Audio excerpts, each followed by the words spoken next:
Hello, good evening and welcome to my YouTube channel. तो कल हम लोगों ने माइक्रोस्पोरोजेनेसिस यानी लघु बीजाणु जनन के बारे में पढ़ लिया था।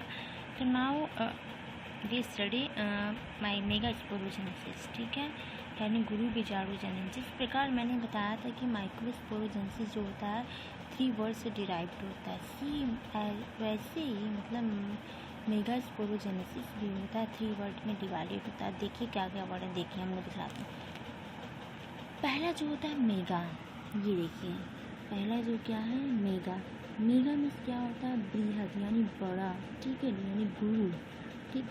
और स्पोर में क्या होता है बीजाणु एंड जेनेसिस में फॉर्मेशन।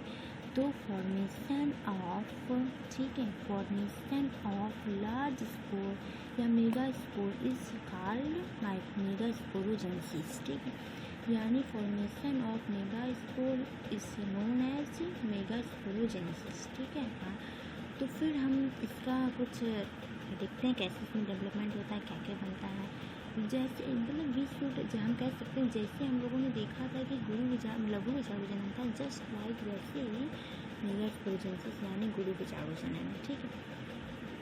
लघु बीजाणु जनन में क्या था माइक्रोस्पोरोजेनेसिस और गुरु बीजाणु मेगा। मेगा का मतलब बड़ा बीजाणु बनेगा और गुरु मतलब लघु मतलब छोटा बना था। ये कैसे बनता है, बीजाणु तथा भ्रूण कोश के परिवर्धन की जो क्रिया होती है उसी को हम लोग क्या कहते हैं गुरु बीजाणु जनन कहते हैं, ठीक। यानी जो बीजाणु या भ्रूणकोश में जो परिवर्धन होता है उसी को हम लोग गुरु बीजाणु जनन कहते हैं, ठीक है। गुरु बीजाणु जनन के समय जो होता है बीजाणु काय की एक अर्धस्तरीय कोशिका आकार से बड़ी होकर अन्य कोशिकाओं से भिन्न हो जाती है। देखिए दिखलाते हैं फिगर में, देखिए ये है, ये पूरा ये फिगर है, ठीक है।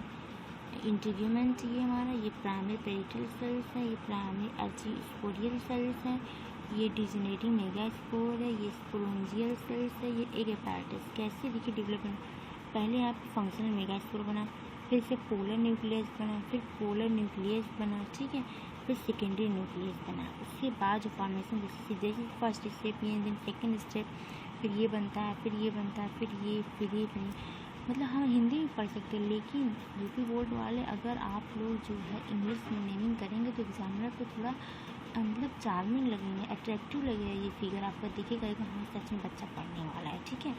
तो आप लोग ज़्यादा से ज़्यादा कोशिश किया करिए फिगर की जो नेमिंग है वो इंग्लिश में किया करिए, ठीक है। बाकी आप लोग जानते ही हिंदी इंग्लिश बहुत इंपॉर्टेंट है दोनों।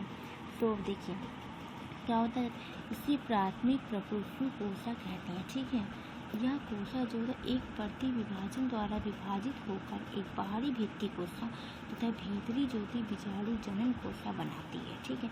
देखिए ये डिवाइड हो रही है ना, ये इंटीग्रेंट, ये आउटर इंटीग्रेंट जो नहीं, ये प्राइमरी पेरिटल सेल, ये इंटीग्रेंट जो होता है वो यहाँ हिंदी इंग्लिश में लिखा, यहाँ हिंदी में लिखा है, ठीक है। बीजाणु कोशिका जो है गुरु बीजाणु मात्र कोशिका अर्धसूत्री विभाजन द्वारा विभाजित होता है, यानी अर्धसूत्री। पहले से आपको जानने की अर्धसूत्री विभाजन क्या होता है। एक विभाजन होता है समसूत्री विभाजन, दूसरा होता है अर्धसूत्री विभाजन, ठीक है। जिससे हम लोग एक होता है मेयोसिस, ठीक, एंड दूसरा होता है माइटोसिस। तो पहले मैं हिंदी में बता दूँ फिर इंग्लिश बता दूँ। देखिए अर्धसूत्री विभाजन में क्या होता है कि हमारी जो सेल्स होती है, यानी एक पेरेंट सेल होती है, यानी मात्र कोशिका जो होती है वो जो होती है डिवाइड होती है, जो उससे जो सेल्स बनते हैं 4 में डिवाइड, जिससे सेल्स उनकी संख्या जो होती है अपने पेरेंट सेल यानी मात्र कोशिका की आधी होती है, अर्धसूत्री यानी आधी होती है। लेकिन जो समसूत्री विभाजन होता है उसमें जितना जो मात्र कोशिका में क्रोमोसोम के नंबर होंगे उतने ही जो डॉटर सेल यानी पुत्री कोशिका में भी होंगे, ठीक है। कहने का मतलब है कि जब मतलब सोमैटिक सेल यानी जो हमारी दैहिक कोशिकाएँ होती हैं उसमें जो होता है क्या होता है अर्धसूत्री विभाजन होता है। जैसे हमको चोट लगती है तो उसमें किस विभाजन के द्वारा घाव भरता है, तो वो अर्धसूत्री विभाजन द्वारा भरता है, ठीक। लेकिन जो हमारी ये होता है रिप्रोडक्टिव सेल्स होती हैं उसमें हमारा समसूत्री विभाजन होता है, ठीक है। उसमें हमारा समसूत्री विभाजन है, उसमें माइटोसिस होता है और इसमें मेयोसिस होता है, ठीक है। आई होप आप लोग को समझ में आया होगा, ठीक है। इसके बाद धीरे धीरे अर्धसूत्री विभाजन के विभाजन के 4 अगुणित गुरु बीजाणु जनन बनाते हैं, नहीं। देखिए अर्धसूत्री विभाजन में 4 बनते हैं, लेकिन समसूत्री विभाजन में 2 बनते हैं, ठीक है। आउट ऑफ पृथ्वी वैल्यू को 4 अगुड़ी यानी कहते हैं हैप्लॉइड नंबर ऑफ क्रोमोसोम। ठीक, इसमें जैसे अगर बाई द 2n, अगर बाई द कोई 2n है तो इसमें क्या बनेगा, n ही बनेगा केवल। ठीक है, इन 4 गुरु बीजाणु में प्राय एक सबसे नीचे निभाग की ओर का गुरु बीजाणु जो होता है क्रियाशील रहता है, यानी चारों में से केवल एक क्रियाशील रहेगा, 3 जो निष्क्रिय हो जाते हैं तथा शेष 3 अक्रियाशील गुरु बीजाणु जो है शीघ्र ही नष्ट हो जाते हैं। कहने का मतलब एक ही गुरु बीजाणु जो सक्रिय होता है उसी प्रोसेस को हम लोग जो होता है गुरु बीजाणु जनन कहते हैं। ठीक है, इसका एग्जाम्पल बेलेनोफोरा। बेलेनोफोरा ये बहुत अच्छे देखने को मिलेगा। ये एक फिगर आप लोग देख लीजिए कौन कौन सी स्टेप आप लोग को बनाना पड़ेगा। तो ये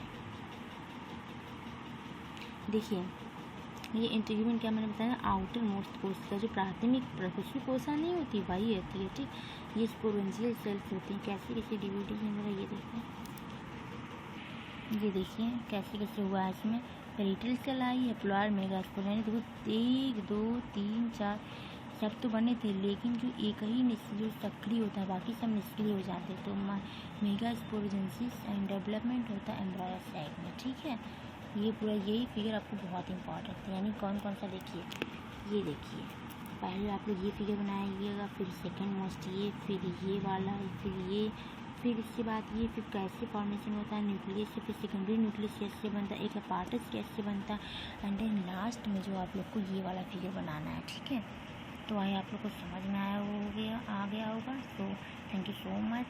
और अगर आप लोग को और जानकारी चाहिए तो मेरा जो नेक्स्ट वीडियो आएगा वो सब देखिएगा आप लोग।